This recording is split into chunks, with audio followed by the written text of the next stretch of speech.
Como hoy tiene una campi serán tasctanaca alwatana. Kaisapalca municipio marcanja. Tunca pescani huaranca barcachirinacataqueja. Panini kiu pallapallanakaja. Segura que yakinaka utjaraki. Municipio Palca Marcanja Tunca Pescani Huaranja Kenakatakeja Panini Kiupa Yapallanakaja Irnaqapjewa Hisk'amait'ata utana Haniwa auto K'añaskunipkiti Akama Aramatawi Qatasipta Sasau Arstawai Akapallapalla. Realmente dos efectivos acá en la jefatura policial de Palca no abastece, como le estaba diciendo anteriormente, casi para 10.000 a 15.000 habitantes acá. Entonces, realmente lo que nosotros no tenemos, se podría decir un ambiente propio. Esto es justamente una subprefectura del municipio.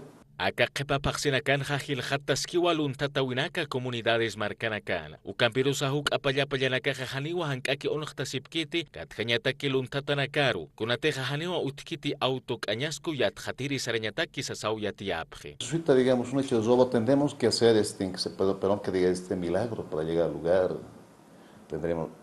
Todavía tenemos que justamente gastar de nuestros propios bolsillos para llegar al lugar, contratar una movilidad particular. Pallapallanakaja mait'apjewa alcaldía toquero yanapt'awi, ukampirusa hanikiwa yaqatapkiti. Hay un presupuesto. Lastimosamente, ese dinero nosotros desconocemos cómo lo están administrando.